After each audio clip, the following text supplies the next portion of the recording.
Hello दोस्तों, जय हिंद। मैं आप सभी का भारतपुर के ऑफिशियल यूट्यूब चैनल पर एक बार फिर से स्वागत करता हूं।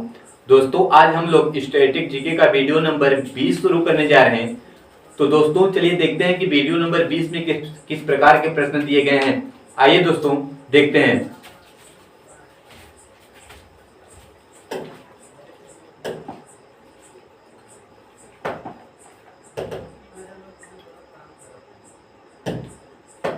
दोस्तों, पहला प्रश्न दिया गया है।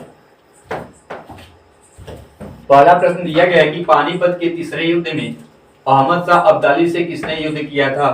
पानीपत के तीसरे युद्ध में जो पानीपत का तीसरा युद्ध हुआ था वह अहमद शाह अब्दाली की और अहमद शाह अब्दाली और किसके बीच हुआ था। यह प्रश्न पूछा गया। आप लोग बताइए कि पानीपत का तीसरा युद्ध में अहमद शाह अब्दाली और किसके बीच युद्ध हुआ था। पहले हम लोग पानीपत का दूसरा युद्ध की बात करें। पानीपत के दूसरे युद्ध की बात करेंगे तो आपका हो जाता है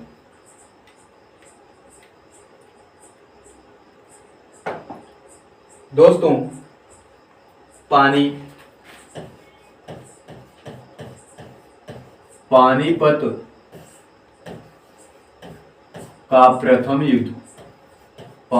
का प्रथम युद्ध।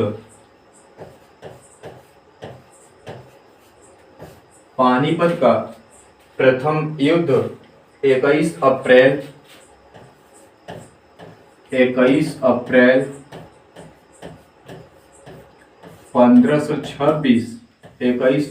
1526 इब्राहिम लोदी और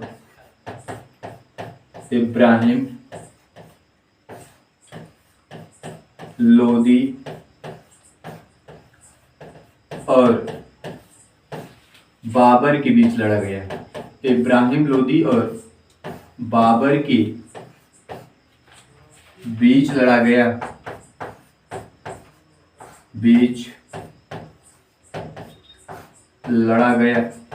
दोस्तों, यदि पानीपत का प्रथम युद्ध पूछे तो पानीपत का प्रथम युद्ध 21 अप्रैल 1526 को हुआ और यह किसके बीच हुआ।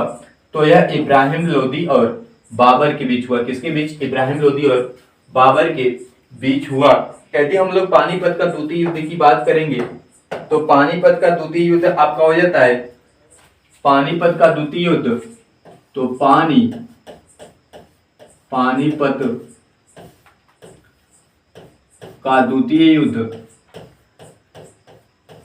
पानीपत का द्वितीय युद्ध 5 नवंबर 1556 को हुआ।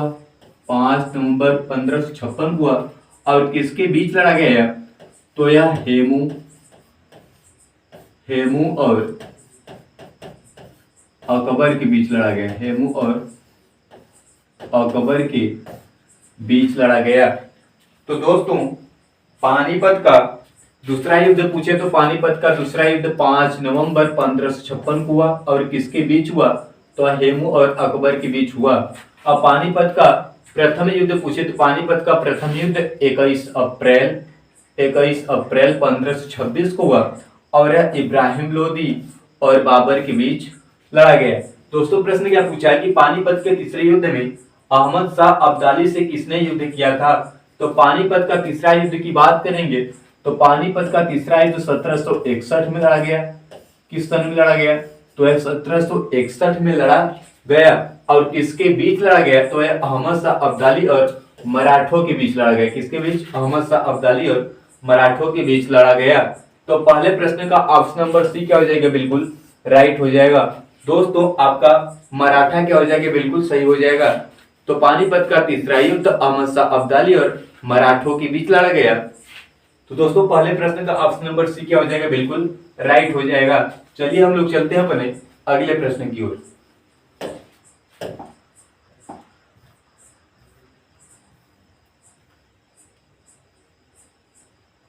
दोस्तों, अगला प्रश्न दिया गया है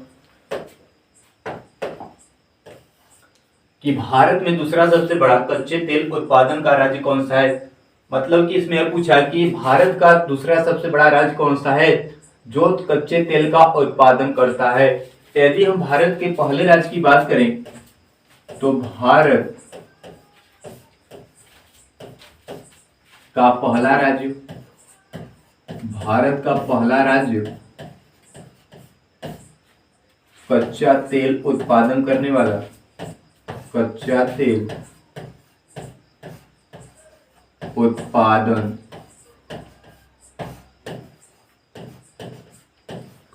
करने वाला राज्य आपका हो जाता है बॉम्बे। कौन हो जाता है? बॉम्बे। तो भारत में पहला राज्य कच्चा तेल उत्पादन करने वाला आपका हो जाता है क्या? बॉम्बे हो जाता है। क्या हो जाता है? बॉम्बे।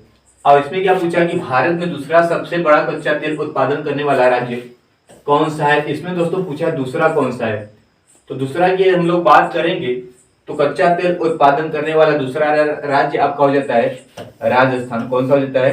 राजस्थान। तो दूसरे प्रश्न का राजस्थान ऑप्शन क्या हो जाएगा? सही हो जाएगा।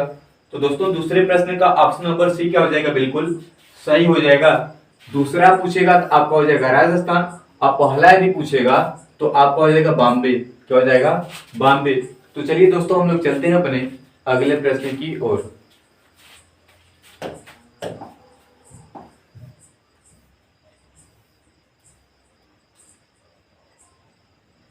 दोस्तों प्रश्न नंबर 3 दिया गया है कि निम्नलिखित में से कौन सी आयरलैंड की राजधानी है? आप लोगों को यह बताना है कि आयरलैंड की राजधानी कौन सी है। इस जो मतलब कि जो ऑप्शन दिया गया है इसमें से आयरलैंड की राजधानी कौन सी, आप लोग बताइए कि आयरलैंड की राजधानी कौन सी है। पहला ऑप्शन दिया गया बीजिंग। बीजिंग की बात करेंगे तो आपका हो जाता है चीन देश की राजधानी। तो चीन देश की राजधानी आपका हो जाता है बीजिंग। क्या हो जाता है? बीजिंग। कैनबरा की बात करेंगे हम लोग तो कैनबरा आपका हो जाता है ऑस्ट्रेलिया देश की राजधानी। तो ऑस्ट्रेलिया देश की राजधानी क्या हो जाएगा? ऑस्ट्रेलिया। तो ऑस्ट्रेलिया देश की राजधानी क्या हो जाएगा? कैनबरा। लिस्बन की बात करेंगे हम लोग तो लिस्बन आपका हो जाएगा पुर्तगाल। क्या हो जाएगा? पुर्तगाल देश की राजधानी आपका हो जाएगा लिस्बन। अब जबकि चौथा दिया गया है डबलिन। क्या दिया गया है? डबलिन। अब प्रश्न पूछा है कि आयरलैंड की राजधानी क्या है, तो आयरलैंड की राजधानी आपका हो जाएगा डबलिन। क्या हो जाएगा? डबलिन। तो प्रश्न नंबर 3 का ऑप्शन नंबर डी क्या हो जाएगा? बिल्कुल सही हो जाएगा। आयरलैंड की राजधानी आपका हो जाएगा डबलिन। अब जबकि ऑप्शन नंबर ए दिया था बीजिंग, तो बीजिंग आपका हो जाएगा चीन देश की राजधानी। दूसरा दिया गया है कैनबरा, तो कैनबरा आपका हो जाएगा ऑस्ट्रेलिया देश की राजधानी। तीसरा दिया गया है लिस्बन, तो लिस्बन आपका हो जाएगा पुर्तगाल देश की राजधानी।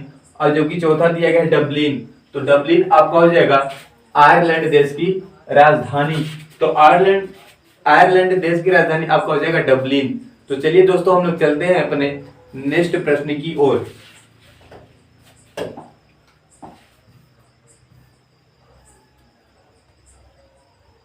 दोस्तों प्रश्न नंबर 4 दिया गया है कि भारत के राष्ट्रपति को पद की शपथ कौन दिलाता है? जो भारत के राष्ट्रपति होते हैं वो अपने पद की शपथ जब लेते हैं तो उनको अपने पद की शपथ कौन दिलाता है? प्रश्न पूछा है, आप लोग बताइए। पहला ऑप्शन दिया गया भारत का अटॉर्नी जनरल। दूसरा दिया गया भारत का प्रधानमंत्री। तीसरा दिया गया भारत का उपराष्ट्रपति। और चौथा दिया गया भारत का मुख्य न्यायाधीश। तो जो राष्ट्रपति होते हैं राष्ट्रपति का कार्यकाल कितने वर्ष का हो जाएगा?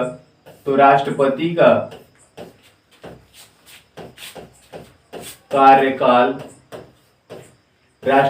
कार्यकाल आपका हो जाएगा 5 वर्ष। कितने वर्ष हो जाएगा? 5 वर्ष। राष्ट्रपति का कार्यकाल कितने वर्ष का होता है? राष्ट्रपति का कार्यकाल 5 वर्ष का होता है। यदि वर्तमान में हम लोग बात करेंगे तो वर्तमान समय में भारत देश के राष्ट्रपति कौन है? वर्तमान देश में भारत देश के राष्ट्रपति आपका हो जाएगा द्रौपदी मुर्मू। कौन जाएगा? द्रौपदी मुर्मू। तो वर्तमान समय में द्रौपदी मुर्मू भारत देश की राष्ट्रपति हैं। और राष्ट्रपति का जो कार्यकाल होता है वो कितने वर्ष का होता है? तो राष्ट्रपति का कार्यकाल आपका होता है 5 वर्ष का। यदि किसी भी व्यक्ति को राष्ट्रपति का उम्मीदवार बनना हो तो उसकी न्यूनतम आयु कितनी होनी चाहिए? तो उसकी न्यूनतम आयु की बात करेंगे तो हो जाएगा आपका 35 वर्ष। कितना वर्ष? 35 वर्ष। तो दोस्तों यदि किसी भी व्यक्ति को राष्ट्रपति का उम्मीदवार बनना है तो उसकी मिनिमम आयु 35 वर्ष होनी चाहिए और राष्ट्रपति का कार्यकाल आपका होता है 5 वर्ष। वर्तमान समय में भारत देश के राष्ट्रपति आपके हो जाते हैं द्रौपदी मुर्मू। प्रश्न क्या पूछा कि भारत के राष्ट्रपति को पद की शपथ कौन दिलाता है? तो भारत के राष्ट्रपति को उनके पद की शपथ भारत का मुख्य न्यायाधीश दिलाता है। कौन सा दिलाता है? भारत का मुख्य न्यायाधीश। तो प्रश्न नंबर 4 का ऑप्शन नंबर डी क्या हो जाएगा? बिल्कुल राइट हो जाएगा। जो राष्ट्रपति होते हैं उनकी पद की शपथ भारत के मुख्य न्यायाधीश दिलाते हैं। तो प्रश्न नंबर 4 का ऑप्शन नंबर डी क्या हो जाएगा? बिल्कुल राइट हो जाएगा। चलिए हम लोग चलते हैं अपने नेक्स्ट प्रश्न की ओर।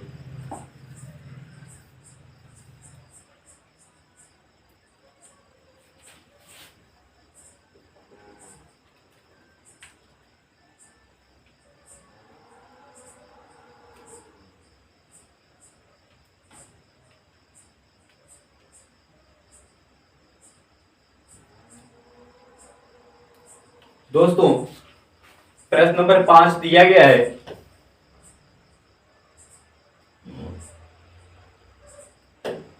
दोस्तों प्रश्न नंबर 5 दिया गया है। जो प्रश्न नंबर 5 है आपसे पूछा कि निम्नलिखित का मिलान कीजिए। पहला दिया गया स्मारक और दूसरा दिया गया है शासक। मतलब कि कौन सा स्मारक किस शासक ने बनवाया था, इसका मिलान करना है। आप लोगों को बताना है कि कौन सा स्मारक किस शासक ने बनवाया था। पहला दिया गया है आगरा, दूसरा दिया गया है ताजमहल, तीसरा दिया गया पुराना किला। तो आप लोग बताइए कि जो स्मारक है और जो शासक हैं तो कौन से स्मारक किस शासक ने बनवाए थे। तो आप लोग बताइए। पहला दिया गया है आगरा का किला और शासक में दिया गया पहला शेर शाह। क्या दिया गया है? शेर शाह।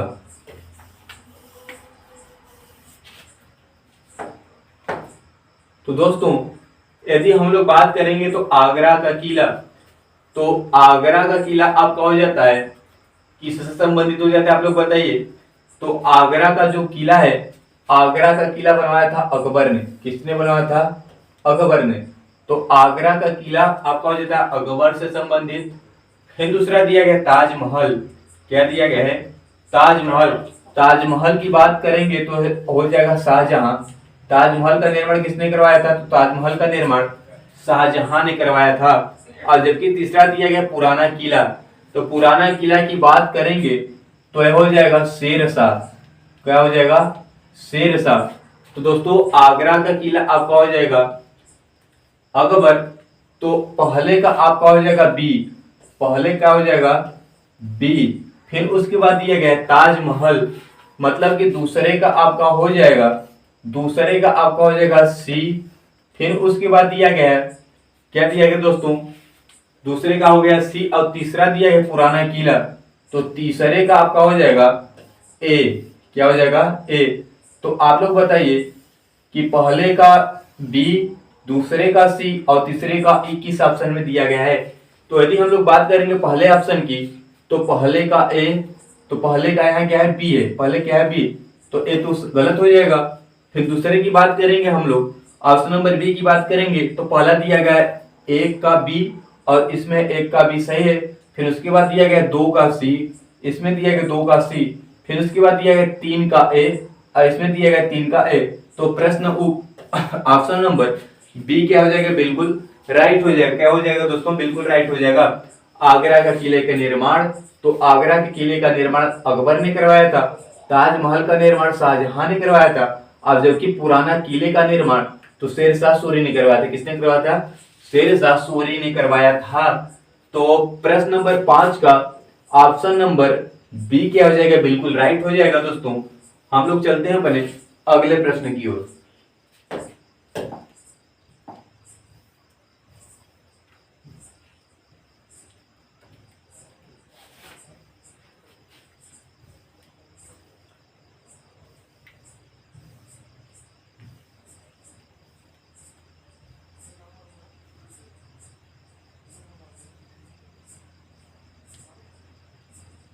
चलिए दोस्तों, हम लोग अपने अगले प्रश्न को देखते हैं। तो प्रश्न नंबर 6 दिया गया कि दीपशिखा किसकी रचना है। दीपशिखा किसकी रचना है। पहला दिया गया जयशंकर प्रसाद, दूसरा दिया गया हजारी प्रसाद द्विवेदी, तीसरा दिया गया तुलसीदास और चौथा दिया गया महादेवी वर्मा। महादेवी वर्मा की हम लोग बात करेंगे तो इनकी रचना हो जाती है यामा, क्या हो जाता है यामा, और आपको होता है दीपशिखा, क्या हो जाता है दीपशिखा। फिर उसके बाद दिया गया है तुलसीदास। तुलसीदास की एक रचना है रामचरितमानस, रामचरितमानस, रामचरितमानस। तो रामचरितमानस आपका हो जाएगा तुलसीदास की। फिर उसके बाद दिया गया हजारी प्रसाद द्विवेदी। हजारी प्रसाद द्विवेदी की बात करेंगे तो हिंदी साहित्य की भूमिका, हिंदी साहित्य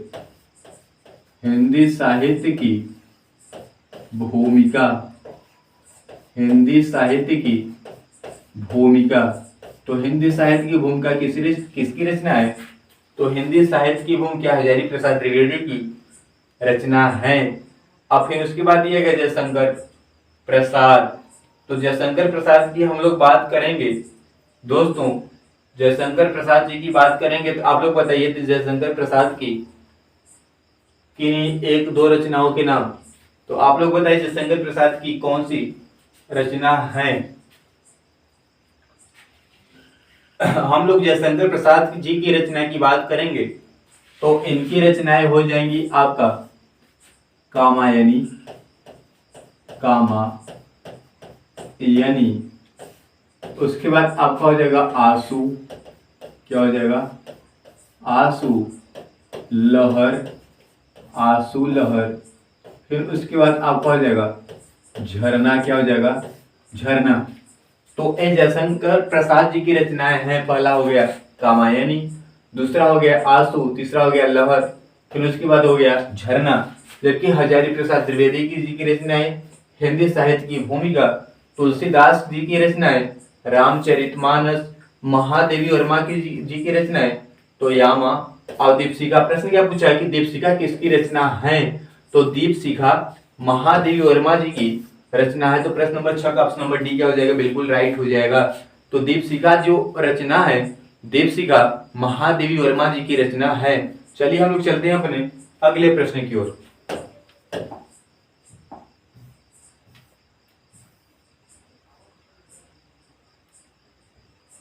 दोस्तों अगला प्रश्न दिया गया है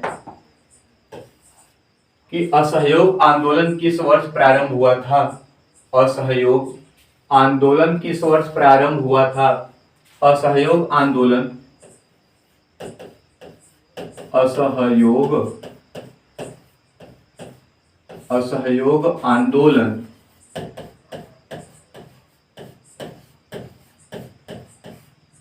असहयोग आंदोलन महात्मा गांधी जी ने चलाया। महात्मा गांधी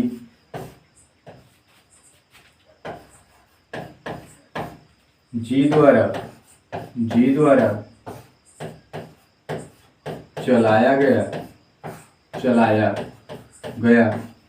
और किस सन में चलाया गया। तो सन 1920 में चलाया गया। कब चलाया गया 1920 में चलाया गया। असहयोग आंदोलन की शुरुआत महात्मा गांधी जी ने किया था। और कब किया था तो 1920 में किया था। प्रश्न क्या पूछा कि असहयोग आंदोलन किस वर्ष में प्रारंभ हुआ। तो असहयोग आंदोलन वर्ष 1920 में प्रारंभ हुआ था। तो प्रश्न नंबर 7 का ऑप्शन नंबर बी क्या हो जाएगा, बिल्कुल राइट हो जाएगा। चलिए हम लोग चलते हैं अपने अगले प्रश्न की ओर। दोस्तों अगला प्रश्न दिया गया कि वंदे मातरम राष्ट्रीय गीत के रचयिता कौन है। वंदे मातरम आपका हो जाता है राष्ट्रीय गीत।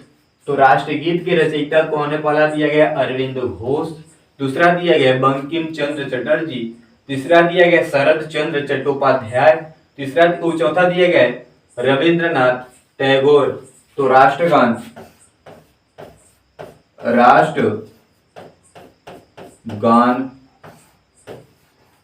के रचयिता राष्ट्रगान के रचयिता आपके हो जाते हैं रविंद्रनाथ टैगोर। राष्ट्रगान की समय सीमा की बात करेंगे तो राष्ट्रगान गाने में लगने वाला समय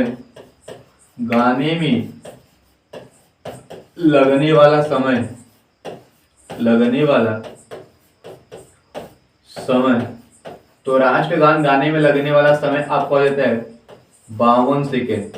कितना सेकेंड? 52 सेकेंड। तो दोस्तों ये प्रश्न कई बार पूछा गया है कि राष्ट्रगान गाने में अधिकतम कितना समय लगता है। तो राष्ट्रगान गाने में अधिकतम 52 सेकेंड का समय लगता है। जबकि प्रश्न इसमें पूछा कि वंदे मातरम राष्ट्रगीत के रचयिता कौन है। तो वंदे मातरम राष्ट्रगीत के रचयिता बंकिम चंद्र चटर्जी हो जाते हैं। कौन हो जाते हैं? बंकिम चंद्र चटर्जी। तो प्रश्न नंबर 8 का ऑप्शन नंबर बी क्या हो जाएगा? बिल्कुल राइट हो जाएगा। और जबकि राष्ट्रगान के रचयिता आपके हो जाते हैं रविंद्रनाथ टैगोर। कौन हो जाते हैं? रविंद्रनाथ टैगोर। राष्ट्रगान गाने में कुल कितना समय लगता है? तो राष्ट्रगान गाने में कुल 52 सेकेंड का समय लगता है। चलिए हम लोग चलते हैं अपने अगले प्रश्न की ओर।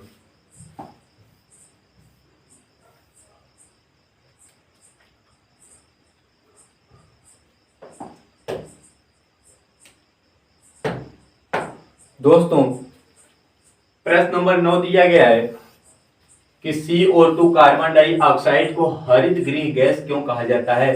जो आपका CO2 कार्बन डाइऑक्साइड गैस है इसे हरित गृह गैस कहते हैं। तो इसे हरित गृह गैस क्यों कहते हैं इसका कारण बताइए। पहला दिया गया है पृथ्वी से विकसित उष्मा को रोक लेती है। तो जो कार्बन डाइऑक्साइड होता है, कार्बन डाइऑक्साइड जो पृथ्वी से उष्मा उत्सर्जित होती है उसे रोक लेता है। जबकि दूसरा दिया गया या सूर्य से विकसित उष्मा को रोक लेती है। तो यह सूर्य से विकसित उष्मा को नहीं रोकती, तो यह आपका हो जाएगा गलत। फिर उसके बाद दिया गया वायुमंडल में बड़े लंबे समय तक ठहरती है। तो यह भी आपका हो जाएगा सही। और जबकि चौथा दिया गया है ए और सी। तो यदि हम ए की बात करेंगे तो यह पृथ्वी से विकसित उष्मा को रोक लेती है। तो यह भी आपका सही हो जाता है। अब जबकि बी दिया गया था यह सूर्य से विकसित उष्मा को रोक लेती है। तो यह सूर्य से निकलने वाले उष्मा को यह नहीं रोकती है। क्या हो जाता है? नहीं रोकती है। तो प्रश्न नंबर 9 का ऑप्शन नंबर ए और ऑप्शन नंबर सी क्या हो जाएगा? दोनों सही हो जाएगा। चलिए ऑप्शन नंबर डी की हम लोग बात करेंगे तो इसमें दिया गया ए और सी। तो दोस्तों ए और सी दोनों क्या है? सही है। तो प्रश्न नंबर 9 का ऑप्शन नंबर डी क्या हो जाएगा? बिल्कुल सही हो जाएगा। जो कार्बन डाइऑक्साइड गैस है यह पृथ्वी से विकसित उष्मा को रोक लेती है और यह वायुमंडल में बड़े लंबे समय तक ठहरती है, इसलिए इसे हरित गृह गैस के नाम से जाना जाता है। और कार्बन डाइऑक्साइड को दोस्तों CO2 कार्बन डाइऑक्साइड को शुष्क बर्फ भी कहते हैं। शुष्क बर्फ। तो यह प्रश्न कई बार पूछा जा चुका है कि किस गैस को शुष्क बर्फ के नाम से जाना जाता है। तो कार्बन डाइऑक्साइड गैस को शुष्क बर्फ के नाम से जाना जाता है। और जबकि कार्बन डाइऑक्साइड को हरित गृह गैस भी कहते हैं। दोस्तों चलिए हम लोग चलते हैं अपने अगले प्रश्न की ओर।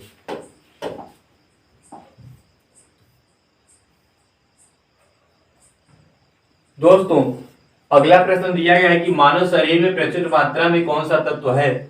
जो मानव होते हैं उनके शरीर में कौन सा तत्व अधिकतम मात्रा में पाया जाता है, यह प्रश्न पूछा है। पहला दिया है कार्बन, दूसरा दिया गया आयरन, तीसरा दिया गया नाइट्रोजन और चौथा दिया गया ऑक्सीजन। तो मानव के शरीर में प्रचुर मात्रा में पाए जाने वाला तत्व आपका हो जाता है ऑक्सीजन। क्या हो जाता है? ऑक्सीजन। तो प्रश्न नंबर 10 का ऑप्शन नंबर डी क्या हो जाएगा? बिल्कुल राइट हो जाएगा। मानव शरीर में पाए जाने वाला सर्वाधिक मात्रा में कौन सा तत्व है? तो मानव के शरीर में पाए जाने वाला सर्वाधिक तत्व आपका हो जाता है ऑक्सीजन। चलिए हम लोग चलते हैं अपने अगले प्रश्न की ओर।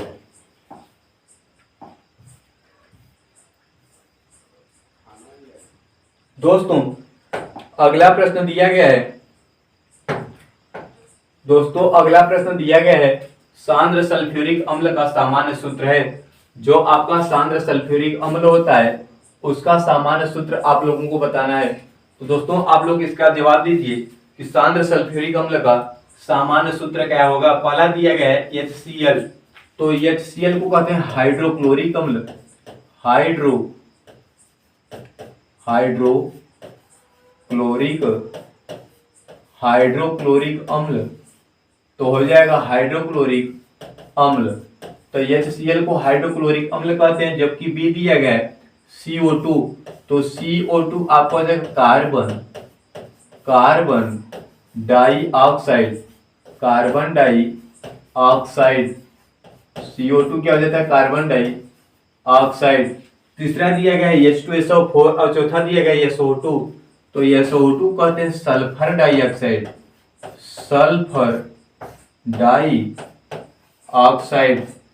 SO2 क्या कहते हैं, सल्फर डाइऑक्साइड। और जबकि तीसरा दिया गया था H2SO4, प्रश्न क्या पूछा कि सांद्र सल्फ्यूरिक अम्ल का सामान्य सूत्र बताइए। तो सांद्र सल्फ्यूरिक अम्ल का सामान्य सूत्र आपका हो जाता है H2SO4, क्या हो जाता है H2SO4। तो प्रश्न नंबर 11 का ऑप्शन नंबर सी क्या हो जाएगा, बिल्कुल सही हो जाएगा। जो सांद्र सल्फ्यूरिक अम्ल होता है उसका सामान्य सूत्र H2SO4 होता है। क्या होता है, H2SO4 होता है। चलिए हम लोग चलते हैं अपने अगले प्रश्न की ओर।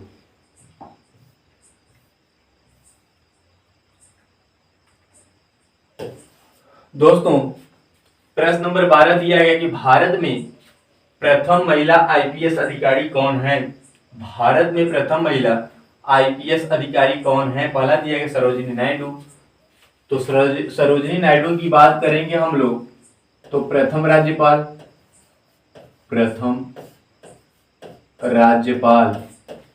सरोजिनी नायडू प्रथम राज्यपाल थी उत्तर प्रदेश की प्रथम महिला राज्यपाल आपको देता है सरोजिनी नायडू। डी दिया गया है किरण बेदी और सी दिया गया है बचेंद्री पाल की बात करेंगे हम लोग, तो माउंट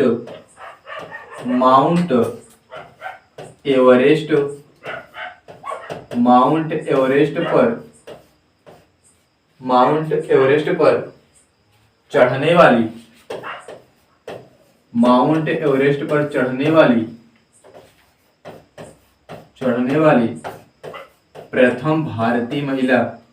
प्रथम भारतीय महिला, तो माउंट एवरेस्ट पर चढ़ने वाली प्रथम भारतीय महिला कौन हो जाती है, बचेंद्री पाल।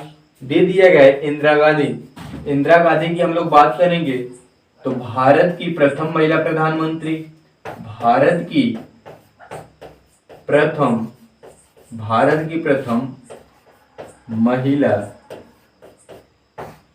महिला प्रधानमंत्री, तो भारत की प्रथम महिला प्रधानमंत्री आपका हो जाता है श्रीमती इंदिरा गांधी। और जबकि सरोजिनी नायडू तो भारत की प्रथम महिला राज्यपाल, और जबकि बेदी है किरण बेदी। प्रश्न क्या पूछा कि भारत में प्रथम आईपीएस अधिकारी कौन थी। तो भारत की प्रथम आईपीएस अधिकारी आपको हो जाता है किरण बेदी। क्या हो जाता है, किरण बेदी। तो दोस्तों प्रश्न नंबर 12 का ऑप्शन नंबर बी बिल्कुल क्या हो जाएगा, राइट हो जाएगा। जो भारत की प्रथम महिला आईपीएस अधिकारी थे वो थी किरण बेदी। चलिए दोस्तों हम लोग चलते हैं अपने नेक्स्ट प्रश्न की ओर।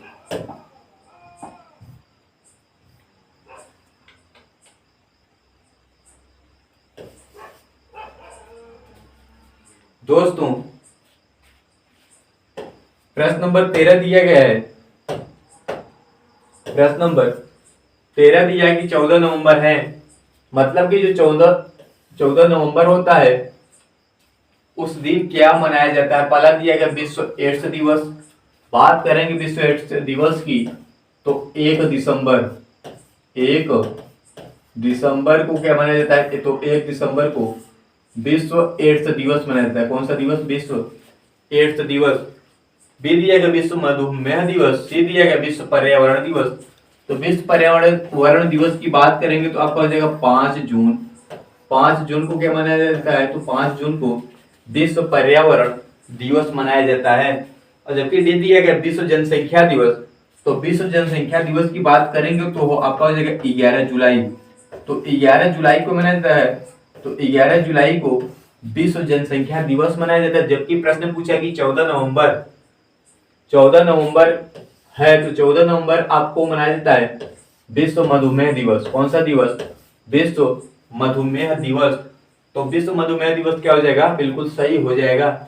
जबकि विश्व एड्स दिवस 1 दिसंबर, 5 जून विश्व पर्यावरण दिवस और जबकि 11 जुलाई विश्व जनसंख्या दिवस। चलिए हम लोग चलते हैं अपने नेक्स्ट प्रश्न की ओर। दोस्तों अगला प्रश्न दिया गया कि भारत का राष्ट्रीय फल है। भारत का राष्ट्रीय फल है, आप लोग बताइए कि इसका सही जवाब क्या होगा। भारत का राष्ट्रीय फल क्या है?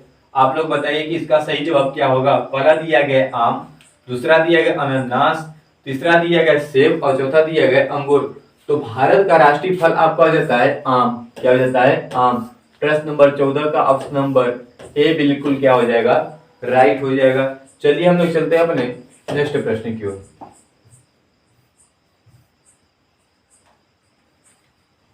दोस्तों प्रश्न नंबर 15 दिया गया कि कागज की खोज कहाँ की गई। मतलब कि जो कागज था, कागज की खोज करने वाला प्रथम देश कौन था, यह प्रश्न पूछा है। दोस्तों प्रश्न नंबर 15 हम देते हैं आपको होमवर्क के रूप में। आप लोग सभी इसका जवाब कमेंट बॉक्स में दीजिएगा। दोस्तों कल के प्रश्नों का जवाब देने वाले स्टूडेंट जो थे उनका मैं नाम बताना चाहता हूँ। पहला था आपका सूरज यादव यल, फिर उसके बाद था अग्रिमा दुबे, दीक्षा दुबे, वेष्टमी पाठक, खुशी गुप्ता, फिर उसके बाद था अभिषेक शुक्ला, शुभम शर्मा और फिर उसके बाद था सूरज दुबे, रविंदर यादव, महेश यादव, फिर उसके बाद आपका था सतीश यादव। तो ए निम्न मतलब कि ये जो विद्यार्थी थे एक बहुत ही कम समय में बहुत ही शानदार और सटीक जवाब दिए थे। दोस्तों हमें उम्मीद है कि आप लोग भी इसका बहुत सटीक और बहुत ही शानदार जवाब देंगे। दोस्तों जो भी इस प्रश्न का जवाब देंगे मैं कल के वीडियो में उनका नाम बताऊंगा। दोस्तों आज तक के लिए स्टैटिक जीके हम यही खत्म करने जा रहे हैं। मिलते हैं अगले वीडियो में, तब तक के लिए आप सभी को जय हिंद।